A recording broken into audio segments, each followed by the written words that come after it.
Welcome to another episode of Pancho's Speed Shop. Today I'll be showing you guys how to do a cam belt replacement on a Lotus V8.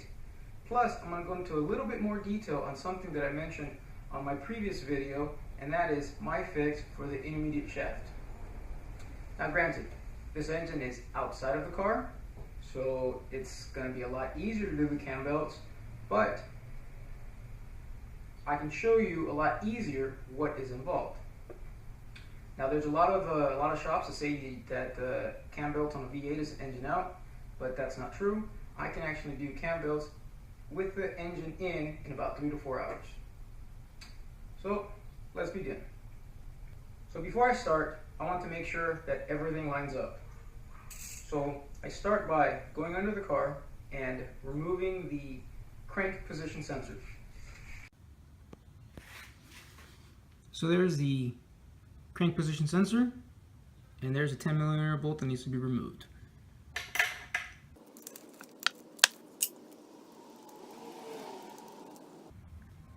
Just got the bolt removed, unplug the sensor, there's a sensor, and then you take it out.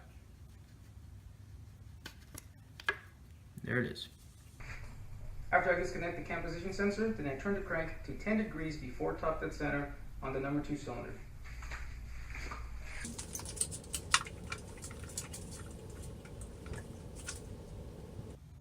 Now you'll know that you are at 10 degrees before top dead center on number 2 because this line on the crank will line up with this notch on the block.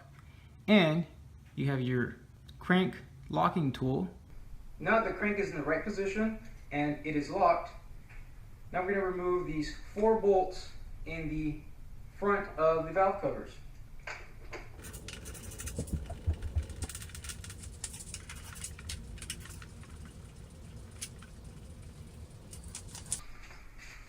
Now that the bolts have been removed, now you can insert these cam locking pins. And they should go all the way in to where they bottom out. If for whatever reason they do not go in, chances are you're on the exhaust stroke and not the compression stroke. So turn the crank 360 degrees and attempt it again. Now if these pins do not go in at all, then chances are that your cam timing is also off, and in that case, this job just got a lot more difficult. If your pins do not go in with the crank locked on the compression stroke of the number 2 cylinder, then you're going to have to remove the plenum, remove the valve covers, loosen up the cam gears on cams, re-index your cams, and go from there. Luckily on this engine, the pins go in, and this is just going to be a regular cam belt replacement. So now that I know that it's just cam belt replacement and I don't have to re-index the cams, now I can continue with the process. So the next thing would be to remove the serpentine belt. But one trick that I like to do is to actually loosen up these 2 pulleys before removing the belt. Now granted, I'm missing the AC compressor, so I'm kind of rigging this hose to kind of put some artificial tension onto the belt, but for the most part, all the accessories are here with the exception of the AC compressor. So I just break loose these 4 10mm bolts on the water pump pulley.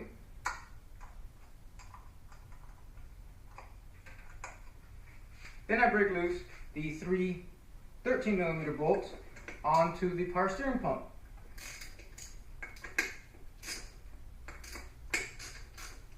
Now that the pulleys are loose, now I can remove the serpentine belt and the tensioner. To remove the serpentine belt, you get a 1/2-inch drive, you put it in this square hole onto the tensioner, turn it, and just slip it off one of the pulleys. Now you should be able to slip off the belt, slip it off, and in this particular one it's a bit tricky because you need to go through the back of the pulley, and there you go. Put that off to the side. Next, remove the tensioner. Now in the engine, you're going to have a water pipe blocking this bolt.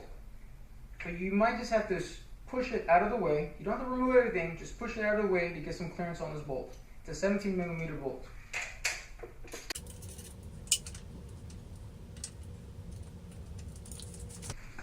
With the tensioner out of the way, then I go to remove the pulleys.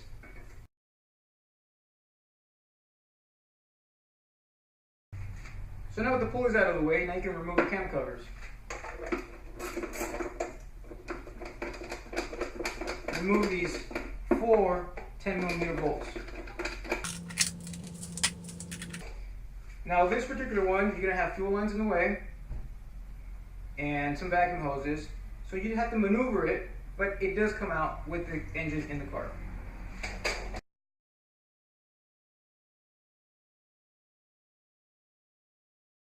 So there you go, covers are off and the cam belts are exposed. So now that the cam covers are off, it's time to remove the power steering pump. To remove the power steering pump, you remove these 3 outer 13mm bolts.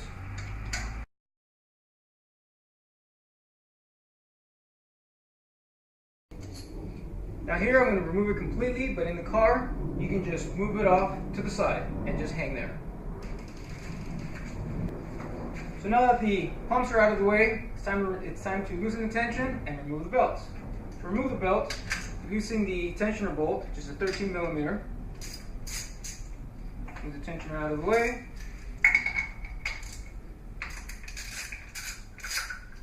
Move the tensioner out of the way. Now before you remove the belts, just make sure your pins are in.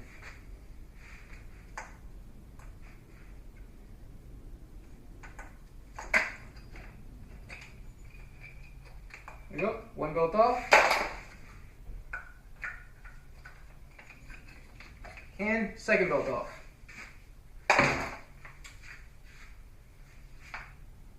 Now brings me to tensioners and idlers. If you're doing this job because of mileage, you really should replace the bearings. If you are doing this job because of time, maybe you should just feel your bearings and go from there. This bearing seems to have a little bit of play. This bearing seems okay. This bearing, it's not too happy because it spilled all its grease out of it. So I'm replacing bearings on the tensioner and the idlers. A few years back, you actually had to replace the whole tensioner and the whole idler. Now, just the bearings themselves are available. So you can just press out the centers, press them onto your new bearings, and call it a day.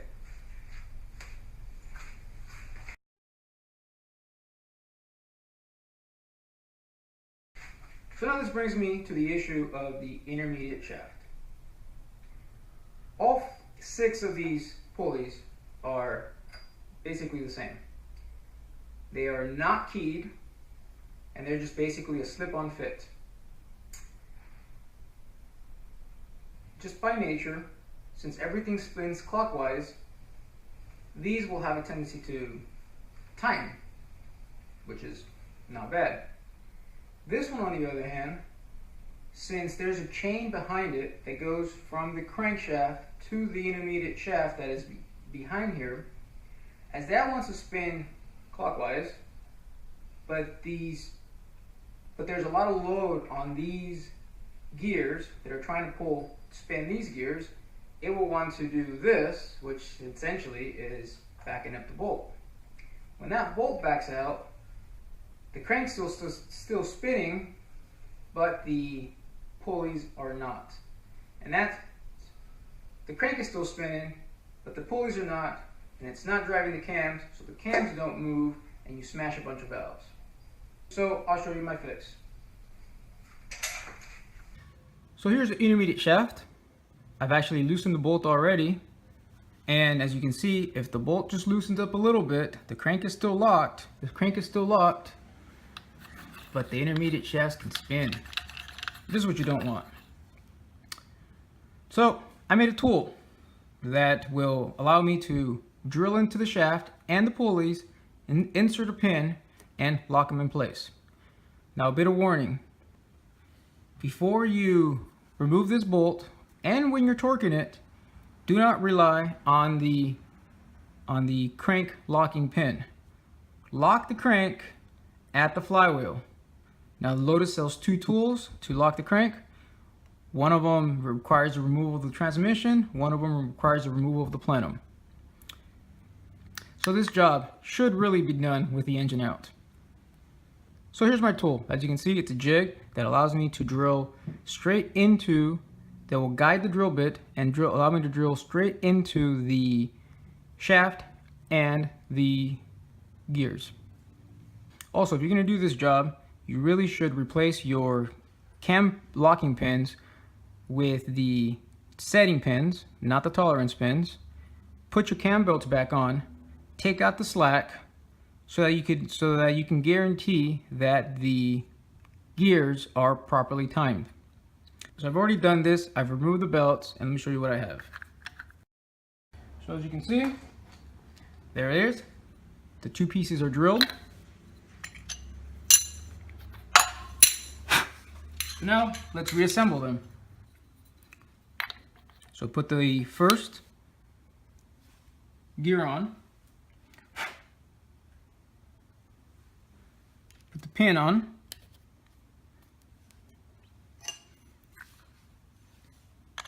Spacer. And the last pulley. There you go. And as you can see, even with no bolt, they don't spin. So there you go. Now I just need to retorque it and continue the assembly. Alright, now that I got the intermediate shaft torqued down, cleaned up the front of the engine a little bit, ready to assemble.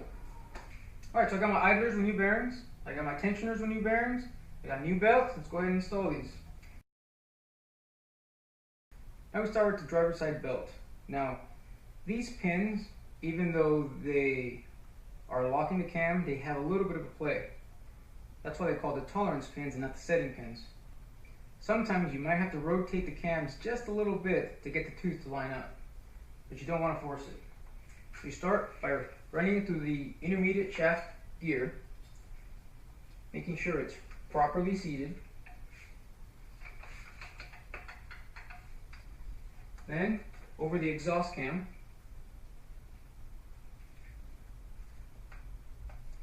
And then over the intake cam.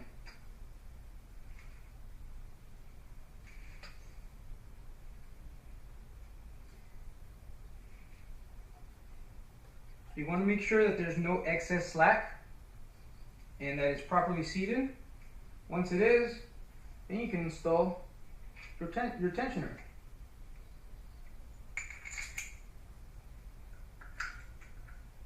So putting tension on the belt.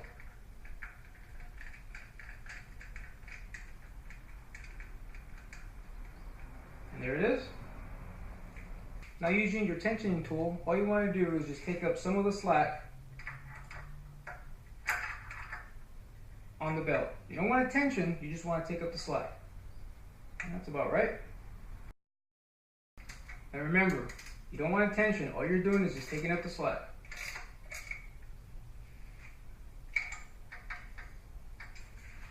So there you go.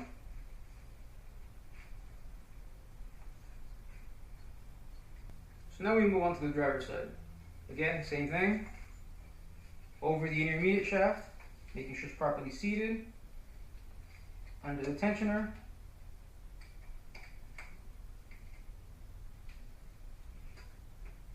Over the, now this on this side it's the intake cam. And now here we have an issue where the cam doesn't really line up, the teeth don't line up. This is very common. So what you do is that you very slightly and without forcing the pins, rotate the cam just a little bit. There you go. It's sitting. Keep tension there. Keep tension on the belt. Now you can install your tensioner.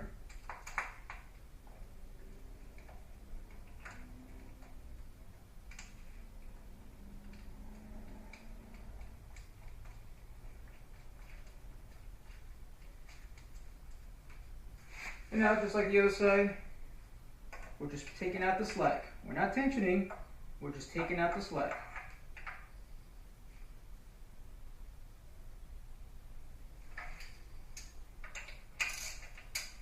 And then just bottom out the bolts.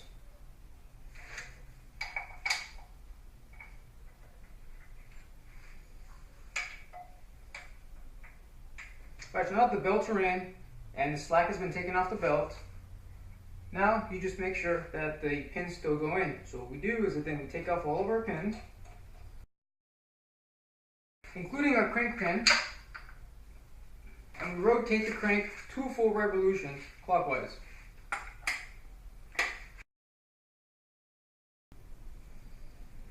Okay, so now here's my mark, perfectly lined up.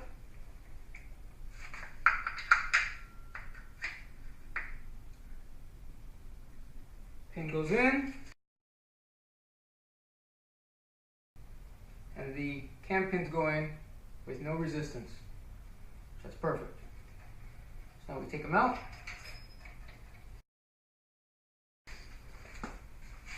So now the belt is on, now we have the tension. So remove one of the 13mm bolts on the oil pan to install a pointer. And here's your pointer. You can make a pointer out of coat hanger or even by the Lotus tool, which is no different than the coat hanger. So you put the bolt through it, and you put your bolt back on.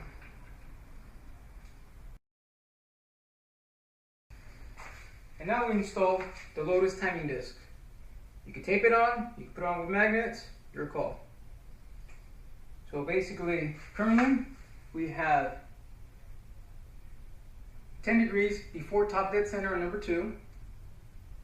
So we align the timing disc with your pointer pointing to 10 degrees before top dead center on number 2. Put my magnets down. And there you go. Pointer is pointing to 10 degrees before top dead center on number 2. So now your timing disc is on. Now it's time to tension the cams. So make sure all pins are out. Got all our cam pins are already out too.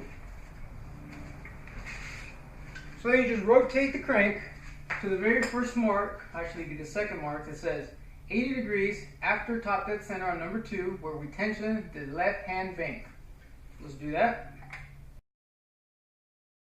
Okay, so there we are. So now that the crank is in the correct position, let's tension the left hand cam. I have this tool made by Motoriva, which sells Ducati parts, and it's basically a frequency meter. You'll find online that people use all sorts of different meters, from iPhone apps to whatever. I like to use this one. So basically, turn on your meter, and you set the microphone in the center of this run, and you strum it like a guitar, and you read the frequency. This one is at 105 hertz, which is perfect. Tension should be set according to the latest revised specs for a used belt from 95 to 120 hertz and a new belt from 120 to 135 hertz. Now, that's for the black belts, which I found that they stretch quite a bit. These blue belts don't seem to stretch as much, so I like to shoot for the 95 to 120 hertz. So now that I like the frequency, let's torque the tensioner. Torque it down to 15 foot-pounds. There we go. Now a bit of caution. If you are tensioning your belts and you over tension, you can't just back off the tension and set it there. If you adjust it back to the proper tension, it's actually going to be over tension next time. So if you do go over, you're gonna have to start all over again. Basically, turn the crank, get it to the right position, and then tension it again. But this one's perfect, so we're moving on to the next one. So at 120 degrees after top dead center, we tension the right hand bank. So same thing. You get your meter, microphone up against this run, strum it like a guitar. 1/16 hertz. Again, perfect.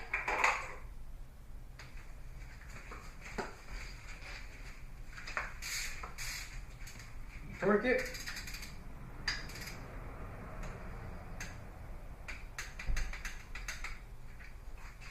And now that they're tensioned and they're torqued, let's double check. So now we turn the crank 1.5 times until you get to 10 degrees before top dead center on number 2. Okay, so you verify that your crank pin goes in still. All right, and now you also verify that your cam locking pins go in. Goes in, perfect. Now you have to put all 4 at the same time. You can just use the same one because we're not really looking to lock them. We're just looking to verify that they still go in.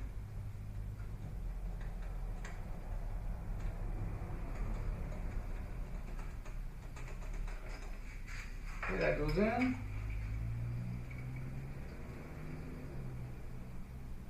They go in.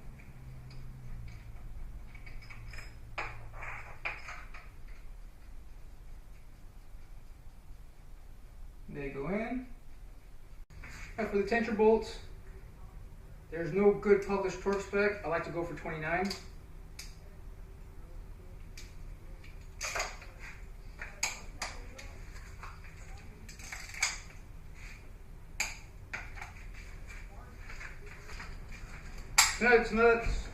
So now you verify the pins go in. I like to just double check tension.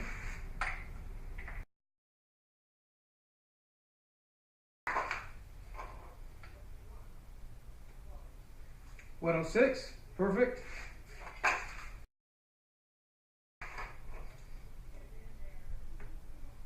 $118, perfect. Remove your pointer.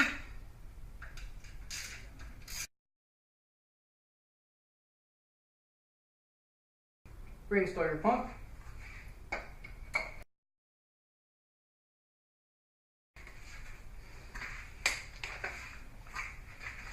Reinstall your covers.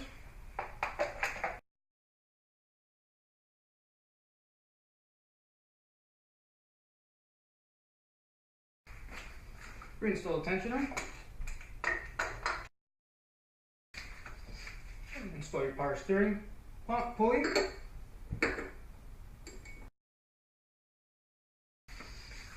Water pump pulley.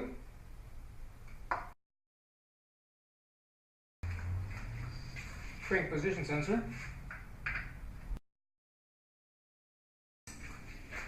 Connect your crank position sensor. Install your new serpentine belt. Remember, you run this through the back of the pulley, wrap it around.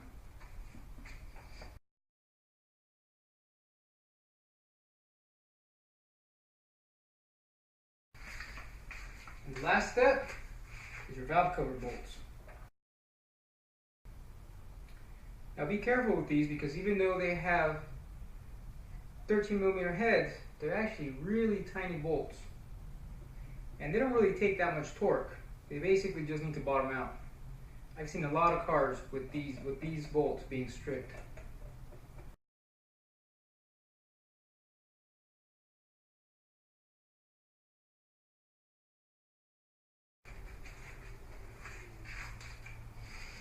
So there you have it, cam bolt replacement done. Thank you for watching, and I'll see you next time.